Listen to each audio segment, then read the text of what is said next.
Good evening, and the Really Wrong show tonight is meant to be talking about Storm Dennis. However, like a typical man in round town, he shot his load a bit early and left us with pretty much no wind, no rain. However, I haven't shot my load too early. No. I'm still here, Grovesy. you are indeed.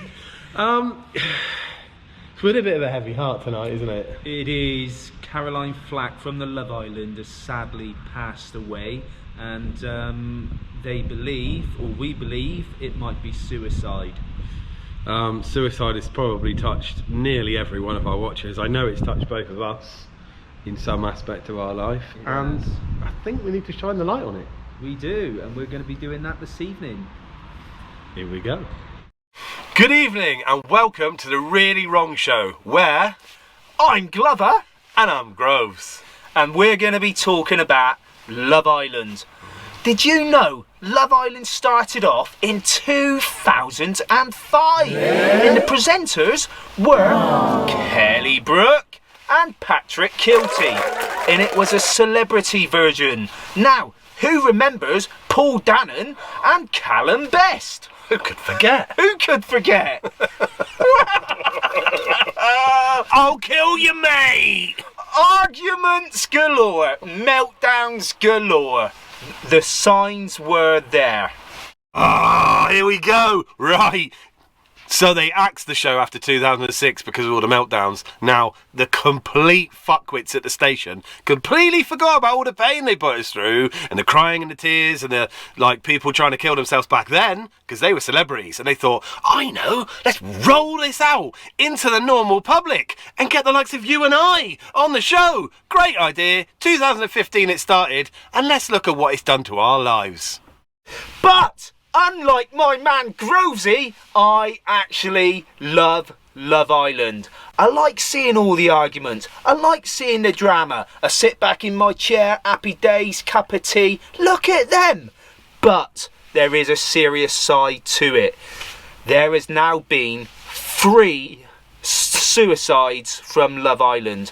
Today, Caroline Flack, and before Caroline, Mike Vasitas and Sophie Graddon. It's a little bit strange to me because ITV also owned the show Jeremy Kyle, and after one suicide, and one suicide too many may I add, that show was shit canned. Straight out the door, see you later, he now hath no job, P45. Lovely. This show, 3 suicides, it's now on twice a year, and people are getting more and more into it and thinking it's really good. I think it's terrible.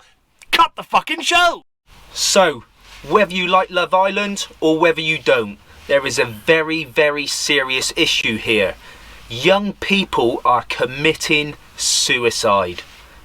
The Muggy Mike managed to take his own life because after the crazy dieting and training that he did for the very show that you all have to spoon feed yourself and can't get enough of, well, he put on a little bit of weight. And of course, he was massively fat-shamed by you all. So much so that he started gambling and doing a few other things that he probably shouldn't be doing. No support network, and guess what?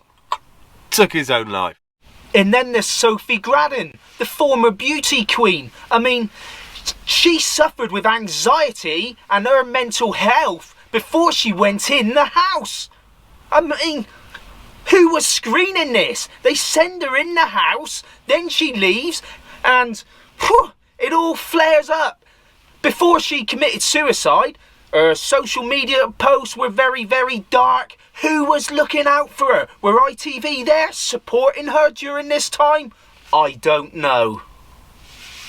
ITV clearly don't give a fuck about their staff because Caroline Flack, our very own, got sacked by the show for something she didn't even do on the show. She went into a downward spiral. Where was ITV? Oh, I believe they were fucking replacing her with some other blonde twat, and now she's killed herself. Well done, ITV. So, clearly, the TV stations are at fault. They are not running psychoanalysis on the contestants before thrusting them into limelight. And what is happening after they leave the show? Yeah, I mean, I don't think there's any follow-up after the show, but worse than that, Is it our fault? Are we also to blame? I mean, do you really need to see that they've put on £2 and have the little bit of cellulite ringed on the OK magazine where Margaret's put on £2? I don't need to see that. I don't need to see that they've broken up with their boyfriend and they're crying when they left the gym. I really don't need to see that either. But for some reason, you're all buying it, you're all doing it, and now their life is a big sack of shit. Well done, people. So, suicide is a problem across the world. So many families get touched by it. I know I've lost friends and I've lost family, and so is a big man here. Yeah, unfortunately, I've been touched by suicide several times in my life, and I can say I don't want to see another one. So I suppose the point in this video really is us reaching out to people. There are the obvious methods. If you're not feeling like you can cope with the world, or you feel you might want to end your life, obviously there's people you can call, the Samaritans, there's a text service. You can see your doctor. You can, there's tablets that will make you feel better. Apparently, I don't know, I haven't tried them. But reach out to us, speak to us. That's the message. If you're sat there and you're thinking, oh my God, like I'm following down the route of these celebrities or these people put in the limelight and I'm feeling like them also, do something about it. Don't sit there and suffer in silence alone. It's nothing embarrassing about it. Reach out to us, send us a message, and I promise you things will get better. Absolutely. In a big, big way. In a big, big way.